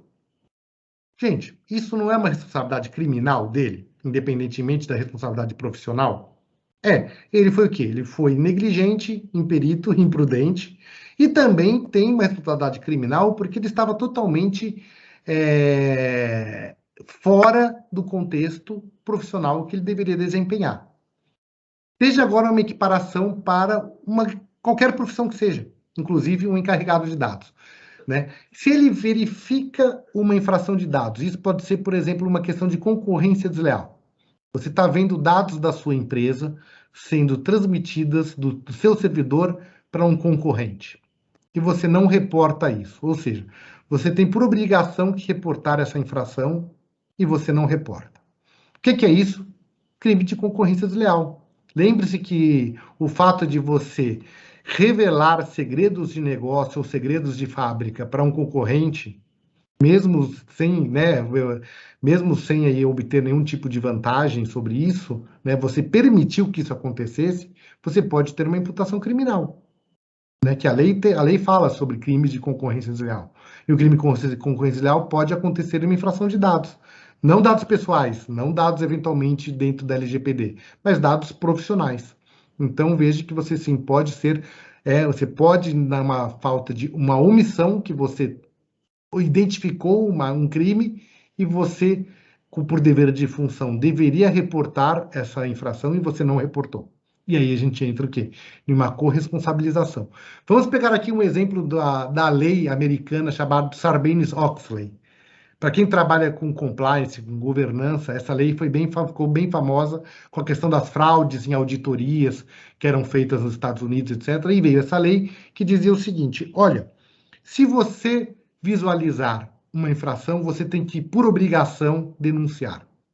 Se você não denunciar, você também será condenado como um fraudador. E isso entrou o quê? Um princípio chamado do whistleblower, ou apitador, né, assoprador de apito, né? Ou seja, se você identificar uma fraude, você tem que assoprar o apito, você tem que avisar, você tem que o quê? Identificar e denunciar aquela fraude. Mesma coisa que a gente pode dizer para a própria Lei Geral de Proteção de Dados. Se você identificar uma infração de dados, você tem que denunciar o que está acontecendo. Se caso contrário, ainda mais se você for um encarregado de dados, você pode ser, se você tem por obrigação ser um whistleblower, né? Assoprar o apito. E se você não assoprar, obviamente você pode ter aí, né, as imputações criminais e civis referentes a essa infração profissional que você não soube trabalhar corretamente, tá? Aqui, vou acelerar um pouquinho, né? Quais são as atividades consistentes, né, do encarregado de dados de acordo com o artigo 41? Aceitar reclamações de comunicações dos titulares dos dados, receber comunicações da Autoridade Nacional de Proteção de Dados, orientar os funcionários e os contratados da entidade a respeito das práticas a serem tomadas em relação à proteção de dados e executar as demais atribuições determinadas pelo controlador ou estabelecidas em normas complementares. Aquele escritório de advocacia que cobrava R$800 lá para ser o encarregado de dados, com certeza ela estava se preocupando só com as duas primeiras partes da lei. Que é o seguinte: aceitar reclamação e receber comunicação. Ou seja, ele era um call center. Ele só recebia, ele só se preocupava em receber uma ligação. Então ele tinha lá um telefone que ficava de plantão e ficava esperando alguém entrar em contato com ele. E veja que ele se esquecia do inciso 3 e do inciso 4 do parágrafo 2º do artigo 41, que é o quê? Estar continuamente capacitando e orientando os colaboradores da empresa no que se refere à aplicação da LGPD. Ou seja, é um trabalho que é permanente. Por isso que eu digo, o trabalho do encarregado de dados não é só ficar lá esperando uma ligação. Ele tem que ser proativo, ele tem que fazer com que as políticas de segurança sejam aplicadas e criar as políticas de segurança internas da empresa para que infrações de dados não aconteçam, né? Aqui é mais ou menos um resumo do que eu já falei, né? Quer dizer, então, uma questão importante é o seguinte: a lei, no projeto de lei da LGPD, ele exigia do encarregado de dados um conhecimento técnico regulatório. Isso foi tirado. Ou seja, qualquer pessoa que entenda de compliance e proteção de dados, que saiba das regulações pertinentes ao setor, que atua em governança corporativa, pode ser encarregado de dados. Então, existem os advogados, podem ser técnicos, podem ser administradores, qualquer um que estude, que saiba, né, que venha a trabalhar com isso, e veja a demanda desse profissional no mercado, que está sendo cada vez maior, veja a quantidade de infrações de dados que a gente vê no jornal. Todas essas empresas e entidades precisam ter esse encarregado de dados. Caso contrário, eles estarão infringindo um dispositivo legal, e se você infringe um dispositivo legal, obviamente que você vai ser punido por isso, se houver uma infração de dados, né? Questão importante para o encarregado de dados, né? Eu peguei essa aqui da GDPR, ou seja, o encarregado de dados não pode acumular função, não pode ter conflito de interesse. Ele tem que ser autônomo e isento. E aqui eu gostei muito dessa decisão da Bélgica, porque o encarregado de dados ele era head de compliance. E muita gente entende que o encarregado de dados tem que estar no departamento de compliance. E aqui, de acordo com essa decisão da Lei Geral de Proteção de Dados Europeia, que é a GDPR, aqui diz expressamente dessas decisões, dizendo o seguinte: olha, não é verdade isso. O encarregado de dados ele tem que ser isento e autônomo. Porque se acontecer uma infração no departamento de compliance, ele vai se autodenunciar? Talvez não. Então, por isso que a gente fala, não pode haver conflito de interesse. Esse encarregado de dados tem que ser isento, autônomo e responder para o conselho da empresa ou direto para o presidente da empresa, ou o principal diretor da empresa, para o CEO. Né? Então, essa decisão é muito importante, que isso também vai ser atrelado aqui ao Brasil. Né? A independência desse profissional para que ele tenha, assim, poder, para que ele possa exercer corretamente a sua atividade. Veja o seguinte, muita gente também entende que o encarregado de dados tem que estar na área de tecnologia. Se ocorre uma infração de dados, um vazamento de dados da área de tecnologia, será que esse encarregado de dados vai se autodenunciar, se ele é da área de tecnologia, ou vai denunciar os colegas dele que trabalham com ele ou que estão subordinados a ele? Talvez não. Então, por isso que é muito importante entender que esse encarregado de dados ele tem que ser autônomo e isento na tomada de decisões dele e nas ações que ele vem a tomar. Ou seja, ele tem que ter proteção da empresa, né, no que a decisão que ele tomar vai ser respeitada e vai ser executada. Tá? Agora, da Inglaterra, né, porque aqui existe a GDPR, né, dependendo do país, eles colocam algumas normativas e dão sugestões de como é o trabalho do encarregado de dados, e aqui eu venho fazer o comparativo do encarregado de dados brasileiro e do europeu, que são muito parecidos. Né? Então, os encarregados de dados europeus, né, têm que ajudar no monitoramento de conformidade interna. Veja que existe aqui aquela até um pouco a mais do que a própria LGPD brasileira. Ou seja, aqui ele tem que monitorar a conformidade, não só conscientizar, que é o que está na LGPD, mas que também ele tem que conscientizar e monitorar a conformidade interna. Então veja que a responsabilidade do encarregado de dados na Europa é um pouco mais forte. Não é só, então, ficar conscientizando, mas sim também monitorar. O encarregado de dados deve ser independente, como aqui no Brasil também. O encarregado de dados pode ser um empregado ou designado externamente. Né? Eu sou encarregado de dados de algumas empresas, eu presto esse serviço também. Então, esse é um trabalho que eu falo de responsabilidade. Por isso que é muito importante, então, a pessoa entender o que está fazendo, porque senão você pode sim responder, né? Ter possibilidade de responder, né? Por alguma omissão. Em alguns casos, várias organizações podem nomear um único DPO entre elas. Ou seja, uma organização, vários CNPJs, pode ter um encarregado de dados só. Então, isso é importante também. Né? Não é toda empresa, de acordo com a Lei Geral de Proteção de Dados Europeia, né? Então você pode indicar um para várias empresas. Isso também é interessante. E os DPOs podem ajudá-lo a demonstrar a conformidade e deve fazer parte da prestação de contas da empresa. Ou seja, no balanço patrimonial, precisa ter o quê? Sempre um aval, né, do encarregado de dados europeu. Aqui vamos passar para o outro slide, que eu vou falar um pouco da PIPEDA, que é a legislação canadense. E o que varia um pouco mais do brasileiro, né, da LGPD, para a canadense? Eu vou dizer que tem uma característica muito bacana da canadense, que não tem na brasileira, que é o seguinte, que é esse quarto item aqui. Eu não vou falar dos outros, são muito parecidos, mas o quarto item do meu slide aqui, que é participar de todos os processos de tomada de decisão comercial aplicáveis da organização que digam respeito ao processamento de informações pessoais. Ou seja, o encarregado de dados ele é chamado para opinar a respeito de qualquer oferta comercial e ter responsabilidade sobre isso. Então, por quê? Porque entende-se que cada vez mais as atividades comerciais demandam dados pessoais, né, através de machine learning, inteligência artificial, tudo isso. Então, o que são essas novas tecnologias? Nada mais é do que você coletar o maior número de dados possíveis e criar o que é um hábito de consumo. Então, como é que você cria hábitos de consumo das pessoas? Coletando dados. Então, por isso que, se você tem que ser transparente, quando você for coletar, tratar e armazenar dados, você precisa ser o quê? Transparente com o seu cliente. Dizer que dados você coleta, que tratamento você faz, e aonde você armazena e com quem compartilha. A mesma coisa e isso é muito acentuado na legislação canadense, porque ele diz que o encarregado de dados canadense, ele tem por obrigação também que atuar na parte comercial, opinando na forma de produto, como é coletado esses dados do cliente, para aí sim, né, ele também é responsabilizado por isso, e isso eu acho muito bacana, e acho que isso também poderia ser, de repente, ser absorvido pela própria Autoridade Nacional de Proteção de Dados, e alguma portaria, colocando como sugestão para o Brasil, que o encarregado de dados brasileiro também seja chamado para opinar nessa questão de tomada de decisão comercial, que é bem interessante. Tá? Vamos lá, as penalidades, né? As penalidades aqui no Brasil podem chegar a 2% do faturamento, uma multa, né?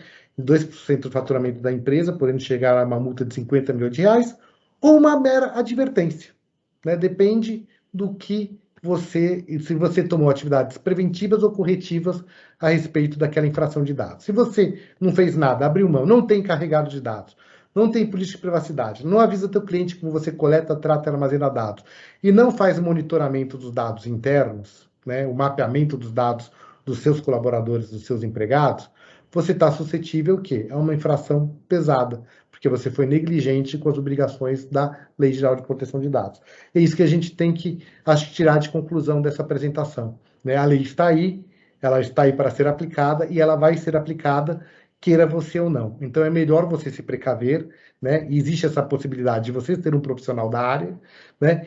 E, como diz, a demanda vai crescer cada vez mais. O mercado de cibersegurança é cada vez maior e é uma possibilidade de vocês, como profissionais, tomarem conhecimento disso e se prepararem profissionalmente para serem futuros encarregados de dados e cuidar da segurança de dados de todos os seus clientes, seja fazendo internamente dentro de uma empresa ou externamente com uma consultoria, né, dentro do próprio escritório de vocês. E aqui, né, existe também a parte de mensuração das sanções, que é dependendo da gravidade, boa-fé. Não vou pular um pouco adiante aqui para a gente poder concluir aqui a nossa apresentação, mas aqui são só as mensurações das sanções administrativas que a Autoridade Nacional de Proteção de Dados pode adotar de acordo com seu grau de negligência ou omissão voltado para a privacidade de dados, tá bom? Aqui eu já comentei um pouquinho, né, sobre a questão estatística, né, que as indenizações variam, né, então tem as reclamações trabalhistas, vazamento de dados, envio de spam, né, veja que envio de spam também está dentro das imputações cíveis, venda de base de dados e assédio a clientes sem embasamento jurídico. Isso aqui foi da fonte, né, dessa anppd.org, violações. Quem quiser se atualizar mais sobre isso, fica à vontade, né, para entender um pouco melhor como é que está o comportamento das decisões judiciais hoje no Brasil. E eu vou tirar aqui uma frase do presidente da Autoridade Nacional de Proteção de Dados, que é bem importante, que ele diz o seguinte: a ANPD é transversal. Qualquer comércio, por menor que seja, tem uma lista de seus funcionários e principais clientes. Ou seja, todos nós que temos clientes e temos empregados, estamos debaixo da LGPD e temos que tomar providências a esse respeito, tá bom? Um pouquinho aqui da parte técnica. De acordo com a ANPD, a responsabilidade do controlador é objetiva, ou seja, aconteceu uma infração de dados, ela vai auditar e se você tomou atitudes preventivas e corretivas, ela vai no máximo te dar uma advertência. Então, para a Autoridade Nacional de Proteção de Dados, basta acontecer uma infração de dados para ter uma responsabilidade e ela vai auditar essa responsabilidade. Para judicial, não. Para judicial, existe a responsabilidade subjetiva, tá? As decisões judiciais estão correndo para a responsabilização subjetiva do infrator de dados. Ou seja, se ele ocorreu uma infração de dados e ele tomou atitudes preventivas e corretivas, aquela empresa não vai sofrer qualquer tipo de punição judicial, ou seja, não pagará nenhum tipo de indenização. Então, aqui existem essas duas grandes divisões que a gente tem que entender na hora do tratamento de dados para o encarregado. É entender que para a Autoridade Nacional de Proteção de Dados há uma responsabilidade objetiva e para a judicial uma responsabilidade subjetiva, né? Então aqui a responsabilidade do encarregado de dados ela é subjetiva por natureza, ou seja, se ele tomou as providências devidas, ele não vai ter nenhum tipo de penalidade. Se ele foi negligente, imprudente ou imperito, ele pode ser responsabilizado dentro das funções que ele se comprometeu a desempenhar para a empresa. Então, aqui, essa questão é uma conclusão que a gente tira, analisando as últimas decisões judiciais e o comportamento aí, né, das imputações administrativas e judiciais voltadas para a privacidade de dados. Questões também importantes. Ônus da prova. De acordo com a Lei Geral de Proteção de Dados, está acontecendo uma inversão do ônus da prova. Ou seja, aquela questão da presunção de inocência, ela está um pouco subvertida. Por quê? Porque você tem que provar que você tomou as providências. E aí o que acontece? Existe um indício de infração de dados, a pessoa entra com uma ação judicial ou entra com uma denúncia para a Autoridade Nacional de Proteção de Dados, e você tem que provar que você tomou as providências. Então, naturalmente, está acontecendo uma inversão do ônus da prova, que é muito perigoso e muito ruim. Ou seja, você tem que provar que você é inocente. Então, você não é inocente por natureza, né? Então, você tem que o quê? Mostrar em juízo ou mostrar administrativamente que você tomou todas as atitudes preventivas e corretivas voltadas para aquela infração. Então, esse é o cuidado que a gente tem que ter, inversão do ônus da prova, é o que está acontecendo, tá? E por último, não menos importante, o seguro contra ataques cibernéticos. Já existe, tá? Ele cobre o trabalho do encarregado de dados, que é muito importante para o encarregado de dados, e eu diria para o seguinte, se você for um profissional da área, e você for designado, você vai chegar, teu chefe vai chegar para você e dizer, parabéns, você é o novo encarregado de dados da empresa. Você vai dizer o seguinte, muito obrigado, chefe. Eu quero um aumento e eu quero um seguro contra ataques cibernéticos. Por quê? Eu vi uma apresentação do Dr. Paulo, né? E ele falou o seguinte, que a minha responsabilidade é grande, e é verdade, e se eu não tiver um seguro, eu posso responder, né, por uma infração de dados. Então, por favor, eu quero um aumento, em razão do aumento da minha responsabilidade, e também eu exijo um seguro contra ataques cibernéticos, porque eu não quero ter o meu patrimônio pessoa física, de alguma forma, em risco, no caso de uma infração de dados. Então, a gente sugere fortemente que seja contratado um seguro contra ataques cibernéticos. Tá bom, gente? Eu consegui o quê? Em 45 minutos expor aqui, tentei fazer o mais rápido possível, você vê que o conteúdo é extenso, é denso, isso dificilmente você vai aprender na faculdade, né?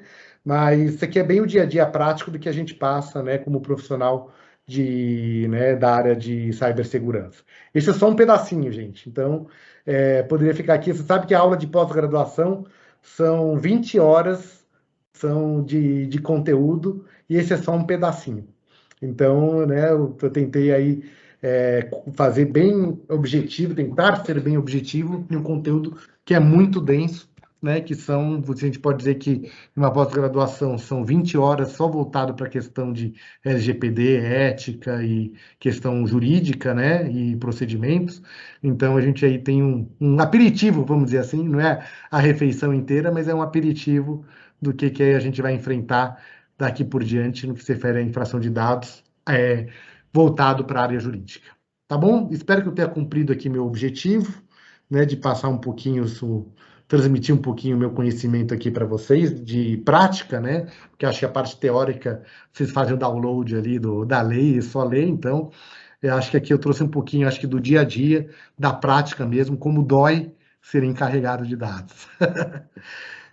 Tá bom, Tiara e Cláudio, essa é a minha apresentação. Então, se vocês quiserem, deixo aqui aberto para um debate, perguntas, e fiquem aí à vontade para poder discutir o assunto.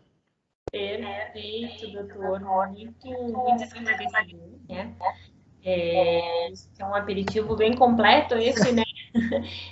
Eu, particularmente, eu vejo que sanou muitas dúvidas que eu ainda tinha a respeito, para a gente não trabalhar diretamente na área, né? E eu sempre digo que a prática, né, compartilhar aqui questões práticas enriquece muito o teu conhecimento, né? Porque às vezes são situações que você sequer imagina, né? Que podem ocorrer, como aquele caso do servidor lá que estava armazenando, né, pornografia, enfim, e qual o tamanho do risco que se corre, né? É verdade, é verdade. A gente está correndo risco todo dia, assim, e às vezes a gente não sabe do risco que está tomando. Esse que é o problema. Acho que muita gente acaba por não ter... É igual quando você tem uma doença grave, por exemplo, um câncer, e você não diagnostica. Então, se você diagnosticar a tempo, você vai conseguir evitar grandes problemas. Só que é o seguinte, se você não fizer nada, você pode morrer disso. Né? Então, é a mesma coisa. Você pode estar sendo atacado, você pode estar com uma grande enfermidade e você nem sabe. Você está seguindo a sua vida normal e quando você passa de estágio 1, 2, 3, e de repente, quando vê, você já foi. Entendeu? É a mesma coisa Eu falo assim, não, mas imagina, eu tenho corpo fechado, né? Não acontece nada comigo. Eu tenho um bom firewall e um bom antivírus. Não é suficiente. Não é suficiente. Aqui tem uma pergunta, né? Tem aqui. Três perguntas. Duas perguntas. A Gabriela pergunta: boa noite, doutor Paulo. Acredita que a LGPD abarcou tudo que deveria ou deixou a desejar em algum ponto? Primeira pergunta da Gabriela.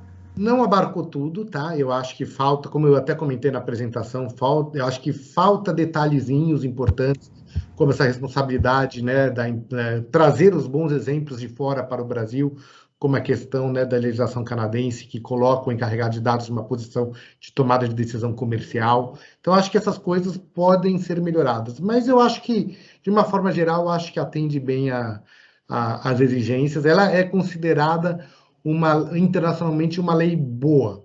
Não é ótima, mas é uma lei boa. Tá? Então, também não é uma lei ruim, né? Então, quer dizer, a gente está lá no... Eu falo que a nossa lei passa bem de ano. Não é a melhor, mas passa bem de ano. Não passa com dificuldade, não. Tá? Passa na média. Passa bem na média, passa bem na média.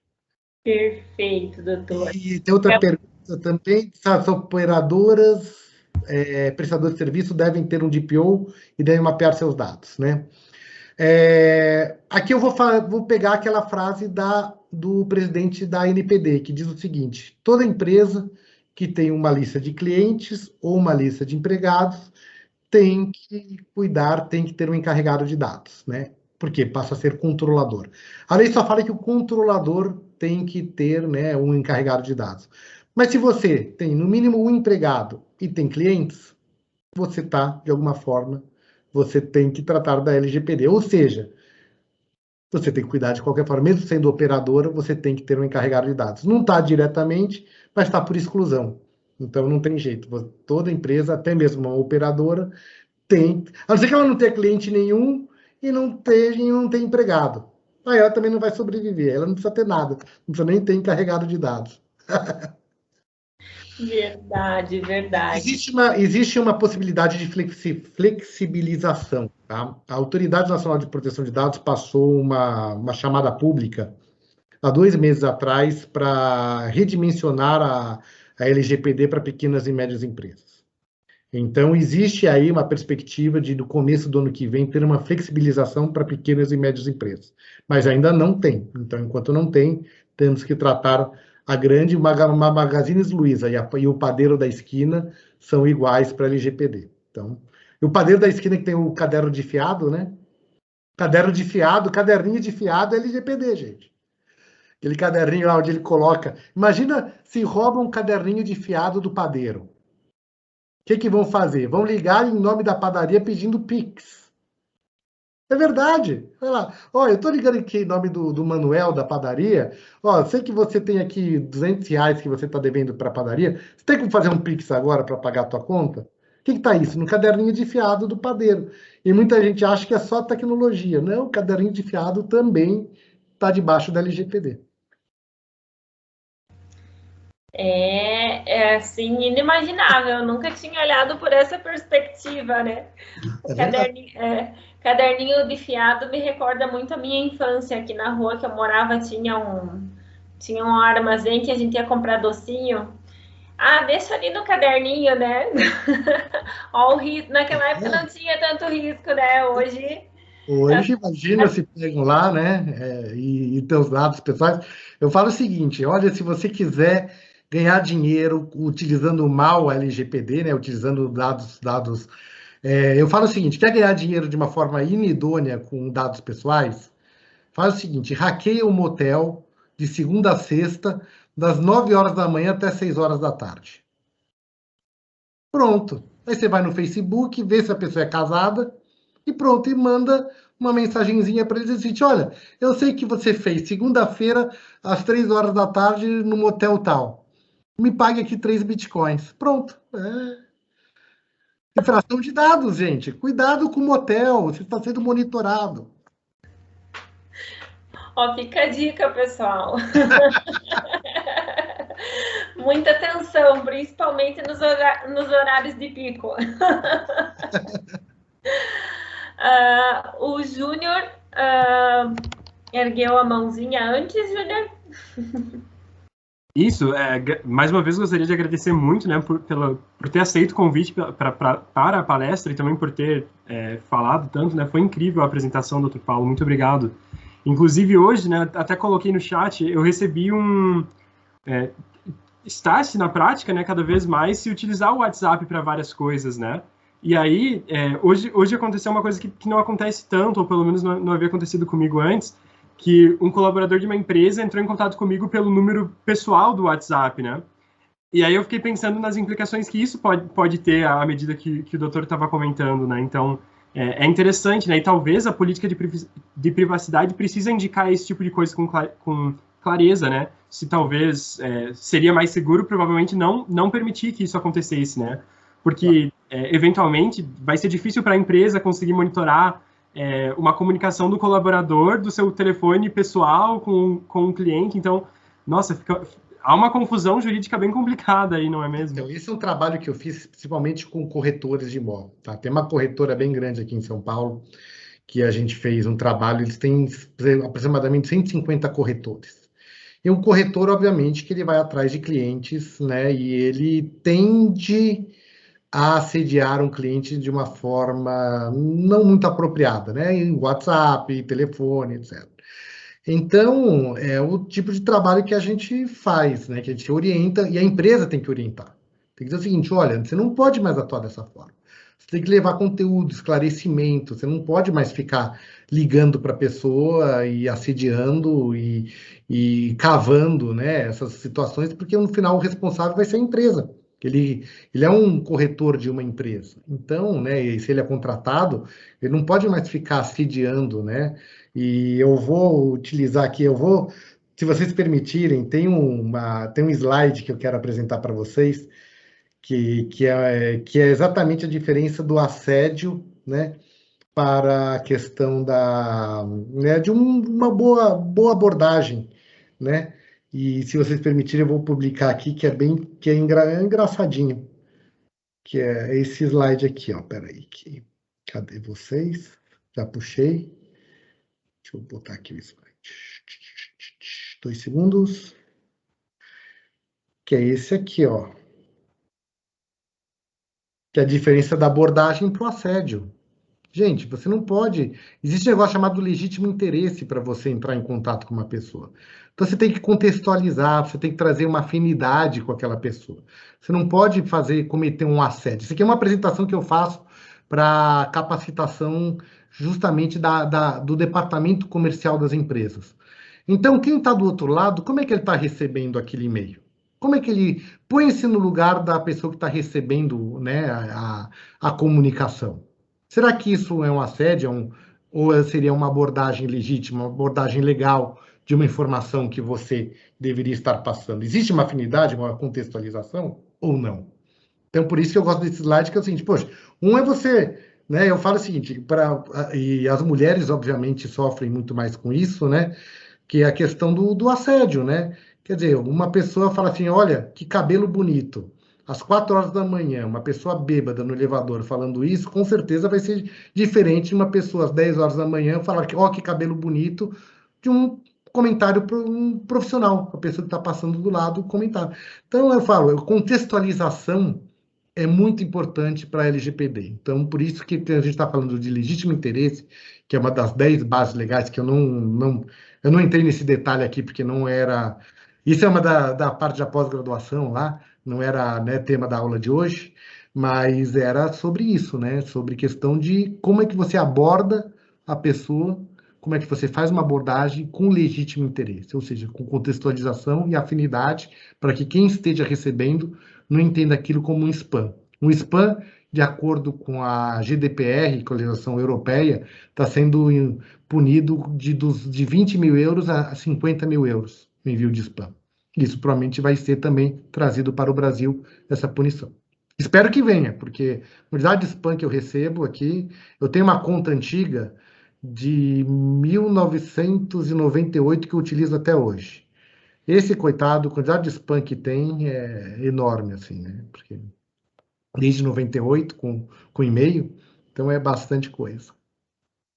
Tô velhinho, gente. Se eu puder aproveitar e ler um outro comentário que está aqui, foi colocado pela Gabriele Casale Santi, ela colocou: parece que a tomada de decisão comercial não é muito aplicável no dia a dia se um único DPO tivesse que acompanhar todas as contratações, seria uma morosidade e demora muito maior do que já habitual com toda a burocracia. Acredito que o ideal seria padronizar, então, algumas coisas que o comercial deveria abordar determinado pelo DPO. Com certeza. O DPO ele tem que ter uma equipe, né? Você tem que criar uma comissão de segurança. É uma das coisas que é uma das recomendações que a gente faz numa implantação. Ou seja, você tem a comissão de segurança, você tem o DPO e você tem o quê? O que eu chamo de brigadas, como se fosse o pessoal de brigada de incêndio mesmo. Cada departamento precisa ter o quê? Um brigadista. Uma pessoa que entenda um pouco mais do assunto, que participa da comissão de segurança de dados, no caso. Então, por quê? Porque a primeira linha de suporte tem que ser capacitado no departamento, porque é aquela pessoa que sabe entender os problemas de privacidade de dados e aplicar imediatamente a lei, né, quando é necessário. Então, por isso, o DPO não pode trabalhar sozinho, é isso mesmo. Ele tem que ter o quê? Ele tem que ter compartilhado com ele essa responsabilidade dentro da empresa, mas para isso o quê? Ele precisa sensibilizar e capacitar. Ele sozinho ele não vai conseguir. Por isso que todo mundo precisa estar bem capacitado e empoderamento, né? Isso não é só a questão da própria, né, empoderamento. Eu acho que é uma palavra super importante, não só para privacidade de dados, como para qualquer tipo de trabalho, seja diversidade, né, inclusão, né? Tudo isso você tem que o quê? Empoderar as pessoas para que elas possam tomar as decisões dentro daquilo que, né, que a empresa tem como valor. Né? E esse é um valor da empresa. Quer maior valor que os dados dos seus colaboradores e dos seus clientes? Né? E para mim não tem nada mais valioso que isso, né? Que é a sua o quê? Reputação. Né? Então por isso que eu falo o seguinte: não faça a implantação da LGPD porque a lei manda. Faça porque a reputação exige. Faça porque você precisa mostrar por princípios, você precisa ter por princípios éticos da tua empresa que você zela bem pelos seus clientes e seus colaboradores. Então, uma empresa que zela bem pelos seus stakeholders, para aqueles que o rodeiam, já começou bem. Né? Então, respeito ao próximo, respeito ao ser humano. Então, não faça LGPD porque a lei manda. Faça porque você quer ser respeitado como cidadão. Então, por quê? Porque você não quer ser maltratado também. Né? Então, faça por convicção. Acho que eu gosto muito dessa analogia como Código de Defesa do Consumidor. Você, como consumidor, você não quer ser bem tratado? Então, como seus dados privados também não devem ser bem tratados? Então, vamos fazer a lição de casa. Né? E não é tão caro, gente. Não é tempo. Na verdade, é dedicação, tempo e foco. Né? Acho que é mais uma... e você pode explorar isso comercialmente também. Veja que o Itaú explorou isso comercialmente muito bem. A Apple explora isso muito bem. Veja que as duas propagandas dessas duas grandes empresas, a Itaú, daquela questão de uma propaganda, não sei se vocês viram que uma pessoa aparece com CPF, eu conheço você, etc. Nós, Itaú, zelamos pela sua privacidade. A propaganda não era sobre crédito, a propaganda era sobre reputação do Itaú na preservação dos seus dados pessoais. Essa era a propaganda. Propaganda da Apple, do iPhone 13, que é o seguinte: eu posso habilitar quando eu quiser e quando eu não quiser a rastreabilidade. Isso é o quê? É o respeito que a minha empresa tem em zelar pela sua intimidade. Reputação. Não está falando... É uma funcionalidade que a Apple coloca para os aparelhos dele, possibilitar que você não desabilite a questão de rastreamento. Então, o que é isso? Respeito e reputação. Então, não é que ele está querendo vender mais... Lógico que ele quer vender mais produto por causa disso. Mas o que ele quer acima disso? Mostrar que ele zela pela tua reputação, pelos seus dados pessoais e pela tua, o quê? Intimidade. Né? Que mais, gente? Tem mais alguma coisa? Mais alguma pergunta? Mais alguma questão que vocês querem levantar? Mais algum questionamento, turma? Mais alguma pergunta? É verdade, aqui o comentário do Cláudio foi ótimo aqui. Engraçado que eles estão vendendo privacidade, que já é um direito nosso. Mas não é assim, né, Cláudia? Assim, hoje é igual ser honesto. Hoje ser honesto é uma qualidade, não é mais uma prerrogativa de todo mundo, né? Quando alguém fala assim, tal pessoa honesta, nossa, que bom, vou conversar com ele. Porque o quê? Né? Os maus exemplos, a má prática faz com que, né, você fique o quê? Né, calejado e você desconfie de todo mundo. Na verdade é isso, que é os maus profissionais depreciam os bons profissionais. E as más marcas depreciam as boas marcas. Então, uma forma de diferenciar é o seguinte, olha, eu garanto a tua privacidade, coisa que não é o mínimo que a gente espera das pessoas, é o mínimo que a gente espera das empresas. Isso que eu falo, não faça porque a lei manda, faça porque os teus princípios éticos exigem isso. Tá falado, né? Perfeito, perfeito. Eu estava aqui refletindo, né? Quando o Klaus mencionou, né? Estão vendendo o que já é teu, né? Mas na realidade, o que nós percebemos é justamente isso. Embora seja teu, está tão exposto, tão desrespeitado, né? Embora eu sempre costumo dizer que tem uma frasezinha, eu falo no direito civil, quando eu estou ministrando as aulas ali, né? Que a gente utiliza o achado não é roubado, né? Quem perdeu é relaxado. Na verdade, o achado não é roubado, mas você tem a obrigação de depositar, né, esse bem encontrado. Então, assim, não é algo, fazendo uma analogia aqui, já é um direito, mas que ninguém ou pouca gente busca respeitar. Então, vira uma exceção, vira notícia quando alguém acha uma carteira lá e vai devolver para o seu dono. Da mesma forma aqui, né? O dado está ali, ele deve ser respeitado, mas precisou uma lei para que isso se efetivasse, né? E veja, no Código de Defesa do Consumidor já existia a proteção ao cadastro. E ninguém usava.